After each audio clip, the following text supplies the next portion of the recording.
Police મહાનિરીક્ષક Shri Rajkot range અને Morbi SP શ્રીની સૂચનાથી Morbi SOG અને Wankaner police સંયુક્ત ઓપરેશનમાં કોઈ પણ જગ્યાએ ગેરકાયદેસર ખનન થતું હોય તો તે પકડી પાડવા માટે પેટ્રોલિંગમાં હતા. દરમિયાનમાં વાંકાનેરના સત્તાપર ગામથી અદેપર તરફ જતા રસ્તા ઉપર શક્તિધાર દલદલિયા મોકળા પાસે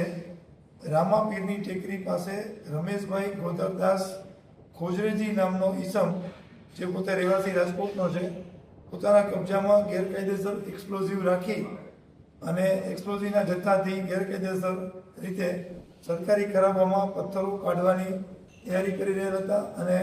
એક્સપ્લોઝિવ કરવાની તૈયારીમાં હતા એવી બાતમી મળતા તાત્કાલિક વાંકાનેર પોલીસ તથા મોરબી એસઓજીએ ત્યાં રેડ કરતા ત્યાં હાજર એક ઈસમ મળી આવેલ અને સાથે એક્સપ્લોઝિવના ખાડા મળી આવેલ, જેમાં અલગ અલગ જગ્યાએ એક્સપ્લોઝિવ બિછાવેલા હતા. એમાં કુલ જિલેટિનની સ્ટીક જે એક્સપ્લોઝિવ માટે વપરાય એવી 475 મળી, જેની કિંમત 1 લાખ જેવી ગણી શકાય, અને સાથે ઇલેક્ટ્રોનિક ડેટોનેટર જે કુલ 75 મળી આવેલ